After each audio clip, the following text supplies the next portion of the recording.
కేంద్రం చెప్తున్న సూచీలే ఇవాళ మన అభివృద్ధి ఏంటన్నది చాటి చెప్తున్నాయని, గతం కన్నా ఎన్నో రంగాలలో మెరుగైన స్థానాలలో మన రాష్ట్రం ఇవాళ ఇతర రాష్ట్రాలకు ఆదర్శంగా ఉందని మంత్రి ధర్మాన అన్నారు. విద్య, వైద్య రంగాలలో తీసుకువచ్చిన అనేక మార్పులు క్షేత్రస్థాయిలో సత్ఫలితాలు ఇస్తున్నాయని అన్నారు.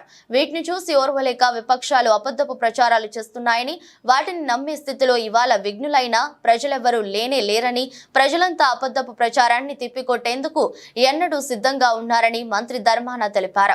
చంద్రబాబు ఇచ్చిన హామీలను ఏనాడు నిలబెట్టుకున్న దాఖలాలు లేని లేవని, ఒకటంటే ఒక్క హామీ కూడా నెరవేర్చని ఆయన ఇవాళ మళ్లీ బాబు వస్తే జాబు వస్తుందని చెప్పడం హాస్యాస్పదంగా ఉందని ఎద్దేవా చేశారు.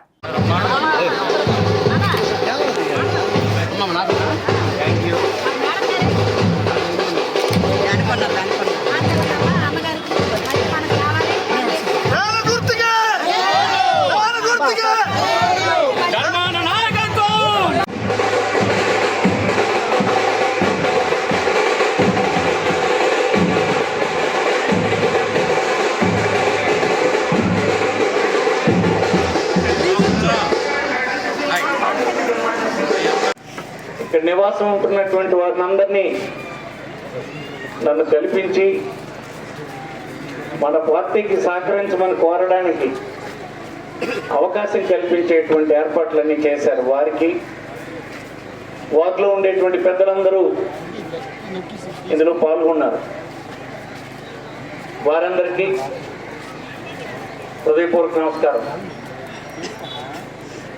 ఎన్నికలు జరగబోతూ ఉన్నాయి కనుక మళ్ళీ మీ సహకారం కోరడానికి వచ్చాం. కానీ ఒక్కరోజే మేము ఎన్నికలకే రాలేదు. ఈ 5 సంవత్సరాలు, సంవత్సరానికి 2 సార్లు చెప్పున్నా ఇదే ఇక్కడ పార్కులో సమావేశమై మీ అందరితో కలిసి కష్టసుఖాల్ని చర్చించాం. మీరు గతంలో ఈ ప్రభుత్వాన్ని అధికారంలోకి తీసుకొచ్చారు, ఈ పార్టీ ప్రభుత్వాన్ని.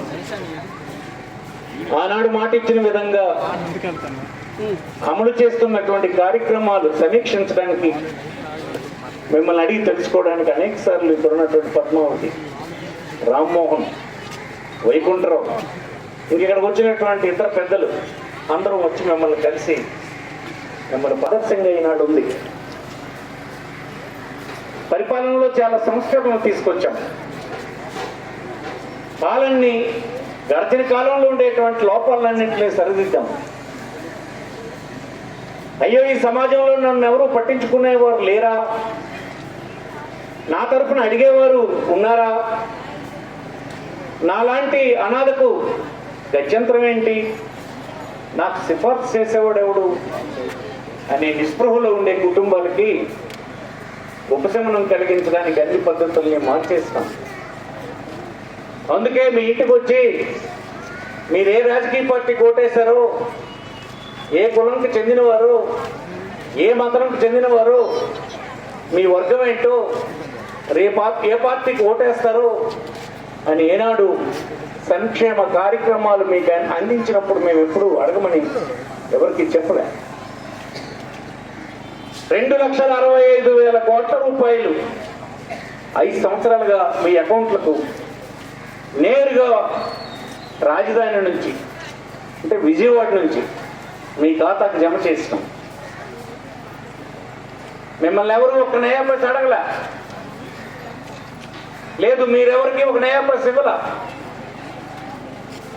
అవినీతి లేనటువంటి పద్ధతిని, తలెత్తుకొని జీవించేటువంటి పద్ధతిని, కేవలం పథకం అందుకోవడమే కాదు, అందుకోవడంలో కూడా ఒక రకమైన డిగ్నిఫైడ్ పద్ధతిని, ఆత్మాభిమానం ఎక్కడ దెబ్బతినకుండా చేసేటువంటి పద్ధతిని తెచ్చాము. మీరు గమనించి ఉండాలి. అందుకే మీ ప్రాంతంలో ఈ పథకాలు అందుకోవడానికి ఎవరి వద్ద మీరు సలాం కొట్టాల్సినటువంటి అవసరం లేదు. మీకు అర్హత ఉంటే, మీ అర్హత ప్రామాణికంగా ప్రభుత్వం అందించే సహాయాన్ని అందించే పని 5 సంవత్సరాలు దిగ్విజయంగా చేశాం.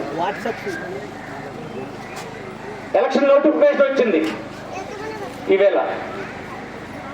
అప్పుడే ప్రభుత్వాన్ని నడపడంలో గాడి తెప్పిపోతున్నారు. అప్పుడే వాలంటీర్లు వద్దని చంద్రబాబు నాయుడు గారు ఎలక్షన్ ముందు పిటిషన్ పెట్టారు. ఈవేళ వృద్ధులు వారికి అందిస్తున్నటువంటి సహాయాన్ని అందుకోవడానికి ఎక్కడికి వెళ్ళాలో తెలియక గిజగిజలాడిపోయినటువంటి పరిస్థితి అప్పుడే వచ్చింది. చాలా పథకాల్లో వారికి సాయం చేసే వాళ్ళు ఎప్పుడే లేరు.